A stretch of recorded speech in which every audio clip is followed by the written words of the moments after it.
నమస్కారం. ఈరోజు జిల్లా మంత్రివర్యులు సోదరులు రెవెన్యూ శాఖ మార్చులు సత్యప్రసాద్ గారు, సోదరులు సహచర మంత్రివర్యులు విద్యుత్ శాఖ మార్చులు గొట్టిపాటి రవి గారు, చీరాల శాసనసభ్యులు గౌరవ శాసనసభ్యులు సోదరులు మాల్కొండ గారు, సోదరులు సహచర శాసనసభ్యులు బాపట్ల శాసనసభ్యులు నరేంద్ర వర్మ గారు, అదేవిధంగా జిల్లా కలెక్టర్ మురళి గారు, జిల్లా శాఖ అధికారులు అందరూ కలిసి సమీక్ష చేయటం జరిగింది. చాలా వరకు ప్రభుత్వ ఆలోచనకు అనుగుణంగా కార్యక్రమాలు జరుగుతున్న తీరు గురించి కానివ్వండి, వాటిలో ఉన్న ఇబ్బందుల గురించి కానివ్వండి, చాలా స్పష్టంగా చర్చించడం జరిగింది. ముఖ్యంగా రహదారులు ఏదైతే కూటమి ప్రభుత్వం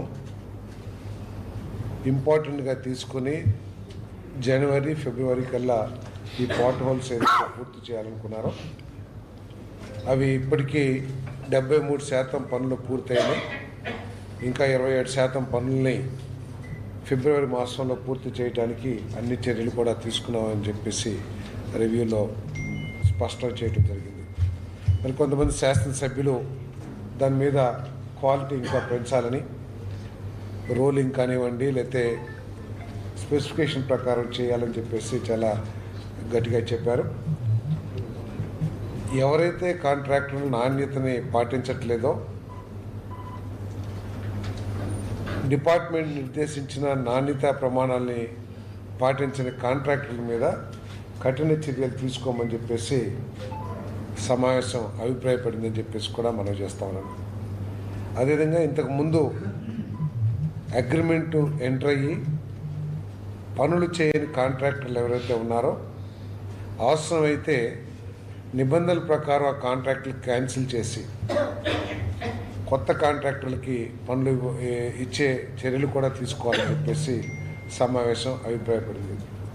ఎవరైతే పనులు ప్రారంభించారో వారు సకాలంలో పూర్తి చేయడానికి, వారికి ఏదైనా ఇబ్బందులు ఉంటే ప్రభుత్వం తరపు నుంచి స్థానిక ప్రజాప్రతినిధులతో, స్థానిక జిల్లా మంత్రివర్యులతో మాట్లాడి వాటిని పరిష్కరించడానికి రాష్ట్ర స్థాయిలో మేమందరం కూడా కృషి చేసి ఏదైనా పర్మిషన్స్ కానివ్వండి, అప్రూవల్స్ కానీ రావాల్సి వస్తే మేము దాని బాధ్యత తీసుకుంటామని చెప్పేసి కూడా చెప్పడం జరిగింది. మరి R&Bని కొంచెం ప్రత్యేకంగా చూడమని చెప్పేసి కలెక్టర్ గారు కూడా ఆదేశించడం జరిగిందని చెప్పేసి మనం చేస్తాము. అదేవిధంగా ఇరిగేషన్కి సంబంధించినంత వరకు మరి సంబంధిత మంత్రివర్యులు కూడా, ఎనర్జీ మంత్రి గారు, రెవెన్యూ మంత్రి గారు కూడా జిల్లాలో ఉన్న ఇరిగేషన్ సమస్యల గురించి చర్చించడం జరిగింది. దానికి ఎటువంటి చర్యలు తీసుకోవాలో అది కూడా సూచన చేయడం జరిగింది. మరి ఈ O&M వర్క్ గత ప్రభుత్వం ఈ ఇరిగేషన్ కెనాల్స్ని, డ్రైనేజీ కెనాల్స్ని, ఈ వ్యవస్థల్ని పూర్తిగా సర్వనాశనం చేసి ఒక్క రూపాయి కూడా కేటాయించుకోకుండా ఈ రంగానికి తీరని లోటు చేసిందని చెప్పేసి మనం చేస్తా ఉన్నాను. మరి ఈరోజు ముఖ్యమంత్రి గారు ఇరిగేషన్ మీద చాలా స్పష్టమైన ఆదేశాలు ఇవ్వటం, అన్నీ పనులు చేయాలని చెప్పేసి చెప్పిన మీదట ఏదైతే O&M పనులు ఉన్నాయో వాటిని సకాలంలో టెండర్లు పిలిచి సకాలంలో పనులు మొదలుపెట్టి నెక్స్ట్ ఖరీఫ్ సీజన్ కల్లా ఈ వ్యవస్థని రెడీ చేయాలని చెప్పేసి కూడా స్పష్టంగా ఆదేశాలు ఇవ్వడం జరిగిందని చెప్పేసి మనం చేస్తాము. లిఫ్ట్ ఇరిగేషన్, ఈ బాపట్ల జిల్లాలో లిఫ్ట్ ఇరిగేషన్ అనేది చాలా ముఖ్యమైన వ్యవస్థ. దాదాపు 92 ప్రాజెక్టులు, లిఫ్ట్ ఇరిగేషన్ ప్రాజెక్టులు ఉంటే గత ప్రభుత్వం ఒక్క రూపాయి కూడా ఖర్చు పెట్టకోకుండా ఈ వ్యవస్థనంతా కూడా మూసేసే విధంగా ఆ చర్యలు తీసుకుంది గత ప్రభుత్వం. ఇది ఈ రాష్ట్రాన్ని, ఈ జిల్లాకి తీర నష్టం జరుగుతుంది. ఎందుకంటే 1,07,000 ఎకరాలు ఈ లిఫ్ట్ ఇరిగేషన్ మీద ఆధారపడి సాగు చేయబడతా ఉంది. మరి బాధ్యతారహితంగా ప్రవర్తించే గత ప్రభుత్వం ఈ 1,07,000 ఎకరాల రైతాంగానికి తీరని లోటు చేసిందని చెప్పేసి మనం చేస్తాను. మరి ఈ లిఫ్ట్ ఇరిగేషన్స్ని మళ్ళీ రికూప్ చేయడానికి కానివ్వండి, లేకపోతే ఉన్న సమస్యల్ని పరిష్కరించడానికి ఏమేమి చేయాలో ఒక రిపోర్ట్ తయారు చేయమని చెప్పేసి చెప్పాం. మరి ఆ రిపోర్ట్ని వెంటనే కలెక్టర్ గారి ద్వారా ప్రభుత్వానికి కూడా అందచేయమని చెప్పేసి చెప్పడం జరిగింది. దాదాపు ఒక 57 కోట్ల రూపాయలు అవసరం ఉంది ఈ లిఫ్ట్ ఇరిగేషన్ స్కీమ్ని రిపేర్ చేయడానికి కానీ లేకపోతే పైప్స్ అని చెప్పడం జరిగింది. తప్పకుండా ఆ నిధులు శాంక్షన్ చేయించడానికి మేమంతా కూడా కృషి చేస్తామని చెప్పేసి మనం చేస్తాము. అదేవిధంగా ఎన్ఆర్జీఎస్కి సంబంధించి ద్వామా ఎన్ఆర్జీఎస్ మ్యాండేట్స్ని చేయటంలో కొంత వెనుకబడి ఉన్నట్లు సమావేశం అభిప్రాయపడిందని చెప్పేసి మనం చేస్తాము. అదే పీడీ గారికి కూడా ఆదేశాలు ఇవ్వడం జరిగింది. వెంటనే ఏదైతే టార్గెట్ ఉందో వాటన్నిటినీ కూడా అయ్యేటట్లు చేయాలని చెప్పేసి ఆ మ్యాండేట్స్ని సాధించేటట్టు చేయమని చెప్పేసి కూడా చెప్పడం జరిగింది. తప్పుకోకుండా ఏదైతే ఖాళీలు ఉన్నాయో టీఎల్ టెక్నికల్ అసిస్టెంట్లు కానీ ఫీల్డ్ అసిస్టెంట్లు కానీ ఏపీఓలు కానీ ఏదైతే ఖాళీలు ఉన్నాయో ప్రభుత్వానికి ప్రతిపాదనలు పంపించి ఆ ఫిల్అప్ చేయటం, ఫీల్డ్ అసిస్టెంట్లు ఏదైతే గ్రామ స్థాయిలో ఉంటారో ఈ పనులు పర్యవేక్షించడానికి సంబంధిత ప్రజాప్రతినిధులతో చర్చించి మరి అర్హత కలిగిన వాళ్ళకి రిక్రూట్మెంట్ కూడా చేసుకోమని చెప్పేసి కూడా చెప్పడం జరిగిందని చెప్పేసి మనం చేస్తాము.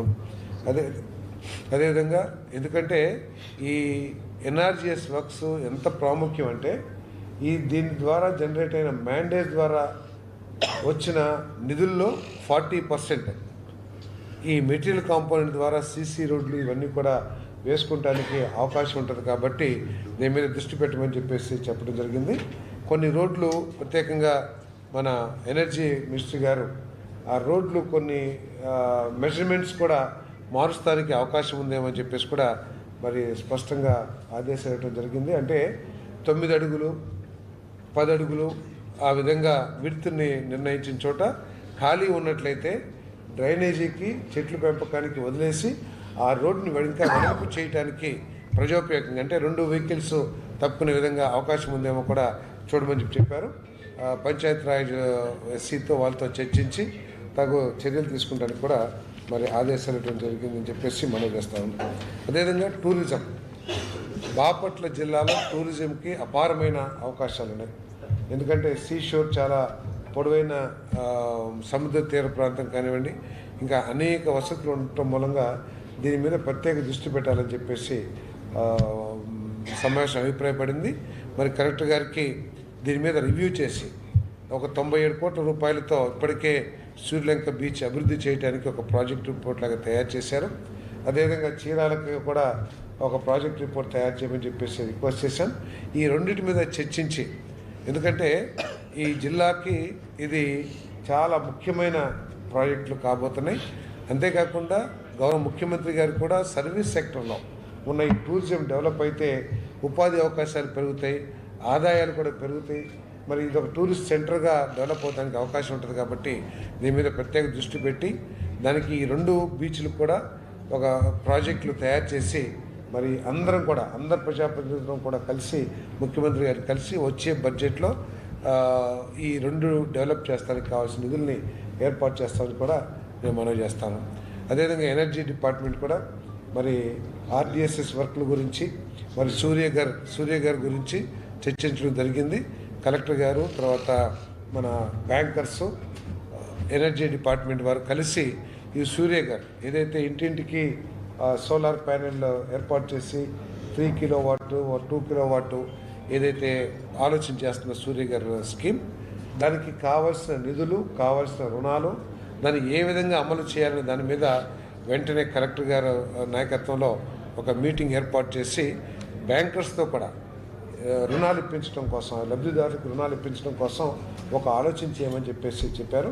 ఇప్పటికే స్టేట్ బ్యాంక్ ఆఫ్ ఇండియా ముందుకు వచ్చిందని చెప్పేసి కూడా మరి ఎనర్జీ మంత్రి గారు సభ దృష్టికి తీసుకొచ్చారు. కాబట్టి బ్యాంకర్స్తో మాట్లాడి ఈ కార్యక్రమాన్ని కూడా ముందుకు తీసుకెళ్తాం అని చెప్పేసి మనం చేస్తాం. మరి అదేవిధంగా రెవెన్యూ మంత్రి గారు కూడా ఈ రెవెన్యూ సదస్సులో వచ్చిన సమస్యలు ఎన్ని పరిష్కారమైనాయి, ఇంకా ఏమేమి సమస్యలు ఉన్నాయి దాని మీద కూడా చర్చించడం జరిగింది. వాటిని మరి రెవెన్యూ మంత్రి గారు కూడా దృష్టి పెట్టి ఏదన్నా ప్రభుత్వ స్థాయిలో అమలు చేయాల్సిన పరిష్కరించాల్సిన విషయాలుంటే వాటి మీద కూడా వారు ప్రత్యేక శ్రద్ధ తీసుకుంటారని చెప్పేసి మనం చేస్తాం. అందరం కలిసి ఈ బాపట్ల జిల్లాని అభివృద్ధి పదంలో తీసుకువెళ్ళటానికి, రాష్ట్రంలో నెంబర్ 1 జిల్లాగా తయారు చేయడానికి మేమందరం కూడా కృషి చేస్తామని మరి అధికారులందరూ కూడా చర్చించిన వాటి మీద కూడా మళ్ళీ యాక్షన్ పోయినసారి పోయిన DDRsలో చర్చించిన వాటి మీద కూడా యాక్షన్ టేకెన్ రిపోర్ట్ మీద కూడా చర్చించడం జరిగిందని చెప్పేసి మనం చేస్తాను.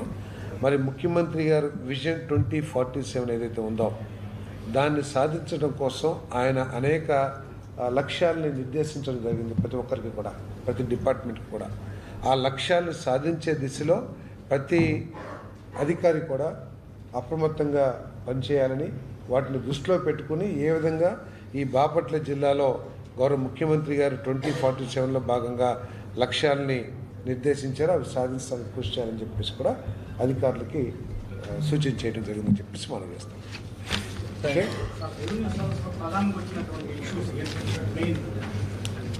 డిఫరెంట్ ROR గురించి అవ్వచ్చు, మీకు గతంలో ప్రభుత్వంలో చేసినటువంటి డిఫరెంట్ అరాచకాలు అవ్వచ్చు, ఆటోమేటిక్గా అడంగలు అంటే కింద స్థాయిలో అధికారులందరూ కూడా ఎక్కడ కూడా ప్యూరిటీ అంటే ఒక పని చేయాలనే తపన కానీ సిన్సియారిటీ కానీ లేని విధంగా పనిచేసేటువంటి తీరు మనకు క్లియర్గా మనకి రెవెన్యూ ఇబ్బందులు కనపడతా ఉంది.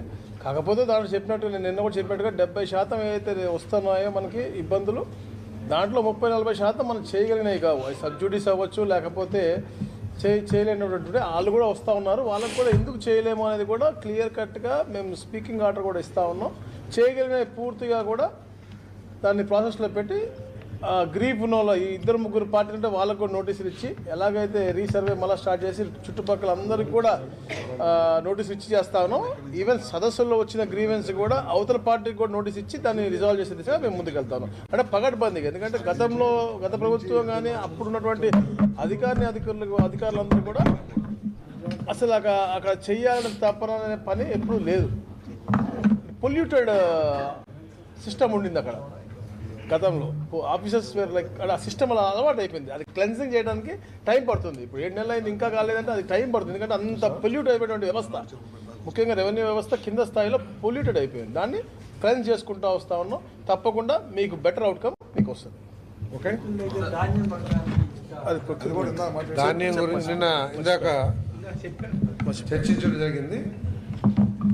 గత ప్రభుత్వం ఎంత దారుణంగా అంటే,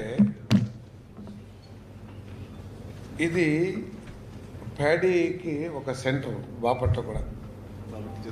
బాపట్ల జిల్లా కేవలం 7,000 మెట్రిక్ టన్నులు ప్రొక్యూర్ చేసి చేతులు దులిపేసుకుని మేము ప్రతి గింజ కొంటాం అని చెప్పేసి ప్రచారం చేసుకుంది గత ప్రభుత్వం. బహుశా 7,000 టన్నులు దృష్టిలో పెట్టుకున్నాం. మరి 50,000 టన్నులు ఇప్పటికే ప్రొక్యూర్ చేశాం. ప్రొక్యూర్ చేసిన తర్వాత కూడా ఇంకా 35,000 టన్నులు ఇంకా ఉంటుందని చెప్పేసి మరి అధికారులు మా దృష్టికి తీసుకురావడం జరిగింది. ఈ 35,000లో రెవెన్యూ మంత్రి గారు, తర్వాత పవర్ మినిస్టర్ గారు, అదేవిధంగా శాసనసభ్యులు అందరం, నేను కానీ కలెక్టర్ గారు కానీ అందరం కూడా ఉన్నతాధికారులతో సివిల్ సప్లైస్ మినిస్టర్ గారితో మాట్లాడాక వెంటనే 7,000 టన్నులు ప్రొక్యూర్ చేస్తానికి ఆదేశాలు ఇవ్వడం జరిగింది. ఇంకా కూడా త్వరలో పూర్తిగా పరిస్థితిని సమీక్షించి ఇంకా ఇంకొక 20,000-25,000 తీసుకురావడానికి మేమందరం కూడా ప్రయత్నం చేస్తాం. వారు కూడా ఆ విధంగా హామీ ఇచ్చారని చెప్పేసి మనం చేస్తాం. అవును, 24 అవర్స్లో పడ్డాయి. ఎక్కడైనా బ్యాంక్ అకౌంట్లో తప్పుండి అమౌంట్ 24 అవర్స్లో పడిపోతున్నాయి, దాంట్లో డౌట్ లేదు. ఏదైనా ఉంటే చెప్పండి. మీరు ఏదైనా అకౌంట్ ఏదైనా తప్పు ఉంటే ఏమండి, ఎక్కడన్నా స్పెసిఫిక్ కేసులు కానీ మేజర్ 99% ఆఫ్ ది ఇప్పుడు ఓట్లు కొన్నాయి మొత్తం కూడా 24 గంటలు వేసాము. ఏనండి ఒక మాట,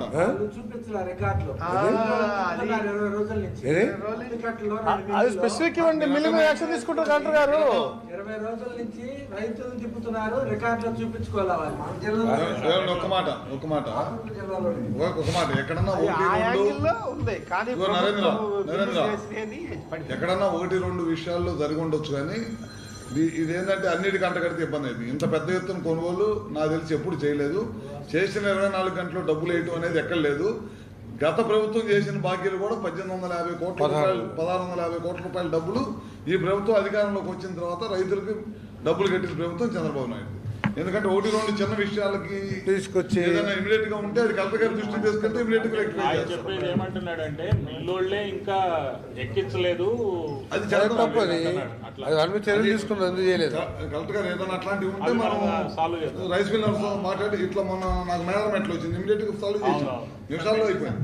రామపల్లి నియోజకవర్గంలో క్రాప్ కటింగ్ అనేది ఇప్పుడే సార్ మొదలైంది సంక్రాంతి తర్వాత. ఆల్రెడీ సంక్రాంతి ముందే కొనుగోలు అనేది నిలిపేశారు. ఎక్కడ నిలిపోయలేదండి. 50,000 టన్నులు అడిగేదానికి 50,000 అయిపోయాక నిలిపేశారు. 50,000 అయిపోయింది. గతంలో 7,000 కన్నారు, ఇప్పుడు మనం 50,000 చేసాము. మళ్ళీ పర్మిషన్ కోసం 7,000 ఇచ్చారు. మాట్లాడితే 7,000 ఇచ్చారు. మళ్ళీ అవసరం రిక్వైర్మెంట్ ఉంటే మళ్ళీ చేస్తాం. ఏంటంటే జిల్లాలో బాపట్ల నియోజకవర్గంలో ఇప్పుడే సార్ సంక్రాంతి తర్వాత క్రాప్ కటింగ్ అనేది మొదలైంది. అంటే క్రాప్ కటింగ్ ఇక్కడ ఇందాక అది కూడా చర్చించాం. Late kharif early rabi. ఇదేంటంటే ఖరీఫ్ నవంబర్కి అయిపోతుంది, అదేవిధంగా రబీ స్టార్ట్ అవుతుంది. ఇది రెండింటి మధ్యలో ఇక్కడ కొన్ని ప్రాంతాల్లో మీరు చెప్పినట్లు బాపట్ల అదేవిధంగా కొన్ని ప్రాంతాల్లో ఉన్నాయి. దీన్ని కూడా ప్రభుత్వ దృష్టికి తీసుకువెళ్ళి ఈ సీజన్ ఈ పంటను కూడా ప్రభుత్వం నమోదు చేయించాలని చెప్పేసి ఆలోచన చేస్తున్నాం. ఖరీఫ్ కాకుండా రబీ కాకుండా. రైతుకి గిట్టుబాటు ధర రాదు కదా సార్. ఈ లోపు మీరు ఆలోచించే లోపు మార్కెట్ అంతా ఎందుకు ఇప్పుడు కొంటారు కదా, ఇప్పుడు ఒక కోత వస్తుంది కదా, 20-25,000 టన్నులు ఇప్పిస్తా ఉన్నాం కదా. ఇంకా మిల్లర్లు 13 కొన్నారు సార్. తర్వాత ఆర్బీకే ధర వచ్చిన తర్వాత ఆ డబ్బులు వాళ్ళకి ఇచ్చేదానికి ఒప్పందం చేసి తీసుకున్నారు మిల్లర్లు. ఇప్పుడు మీ అందరికి మనం చేసేది ఏంటంటే ఏంటండి మిల్లర్లు 1100 కొన్నారు. నేను చెప్తాను. ఆర్బీకే ధర ఓపెన్ అయిన తర్వాత ఆ డబ్బులు వాళ్ళకి 740 రూపాయలు వాళ్ళకి వచ్చేదానికి ఒప్పందం చేసుకున్నారు. ఎందుకు అమ్ముతున్నారు రైతులు? ఒక నిమిషం ఇది చెప్పండి. అది కాదు, ఇప్పుడు 24 గంటల్లో డబ్బులు ఇచ్చేస్తున్న ప్రభుత్వం, ఎందుకు రైతు మిల్లర్ దగ్గరికి వెళ్తున్నాడు అనేది కూడా ఒకసారి ఆలోచన చేయాలి. 20 days ఎండబెడుతున్నారు, ఇంకా ఆర్చలేదు ఇక్కడ. 20 రోజులు ఎండబెడతారు ఎక్కడన్నా? మీకు తెలిసే వ్యవసాయం 20 రోజులు ఎండబెడతారా? 20 రోజులు ఉన్నాయి సార్. ఎక్కడున్నాయి చెప్పండి. మాయే ఉన్నాయి ఎక్కడ? ఇక్కడే. మీరు ఎవరి దగ్గరికి వెళ్ళారు? ఆ కొనలేదు కదా సార్. మీరు ఎవరి దగ్గరికి వెళ్తే కొనని చెప్పారు మీకు? కాకపోతే 50,000 టన్నులు ఎట్ట కొన్నారు? అయిపోయింది సార్. 50,000 అయిపోయిన తర్వాత అవి ఉన్నాయి. అయిపోయిన తర్వాత మళ్ళీ ఇప్పుడు తీసుకుని పోతున్నాం. బాబు ఇక్కడ వినండి, నిన్నటికి 2,000 టన్నులు ఇంకా మనకు కాదు, ఇంకా 2,000 టన్నులు కొనేది ఉందండి. ఇంకా నిన్నటికి పైగా ఇంకొక 7,000 ఎక్స్ట్రా ఇచ్చారు. ఇప్పుడు మనకి 9,000 టన్నులకు ఉంది, నడుస్తుంది. మిల్లర్లు కొనేది ఏంటి? ఆర్బీకి ఆర్ఎస్కేలు కొంటాయి, రైతు సేవా కేంద్రాల్లో కొంటారు. ఎవరు చెప్పింది నాకు? కలెక్టర్ గారికి డీటెయిల్స్ ఇవ్వండి. మీరు ఏ ఆర్ఎస్కేలు చెప్పారు? మీరు స్పెసిఫిక్ కేసు ఉంటే ఇవ్వండి, దాని మీద ఎంక్వైరీ చేసి మేము బాపట్ల చూడండి. స్పెసిఫిక్ కేసు చెప్పండి, సస్పెండ్ చేస్తే యాక్షన్ తీసుకుంటాం. నాట్ ఓన్లీ దిస్, దీపం దాంట్లో కూడా మా గవర్నమెంట్ డబ్బులు కట్టేసింది కంపెనీలకి, కానీ రావడానికి లేట్ వస్తే స్పెసిఫిక్ కేసు అనేది ఐడెంటిఫై చేసి వాళ్ళ మీద యాక్షన్ తీసుకుని జరుగుతుంది తప్పకుండా. ఏదైనా కంపెనీ చేస్తే అట్లా మీరు స్పెసిఫిక్ కేసు చెప్పండి, ఎక్కడ ఉంటే యాక్షన్ తీసుకుంటారు కలెక్టర్ గారు. Thank you. గత వైసీపీ జగన్ కాలేజీ అయితే వాటిలో వాళ్ళు ఇప్పుడు స్థలాలు ఖాళీగా అనుకుంటున్నారు. అవి కనీసం అక్కడ ఏం ఏర్పాటు కూడా చేయలేదు. అనారుడికి ఇచ్చి ఉండి అదే నాకు అర్థమైంది. మీకు క్వశ్చన్ అర్థమైపోయింది. అనారులకి ఏదన్నా స్థలాలు ఇచ్చి ఉంటే ఆ డీటెయిల్స్ కనుక మాకు ఇస్తే వారు క్యాన్సిల్ చేస్తానికి సిద్ధం.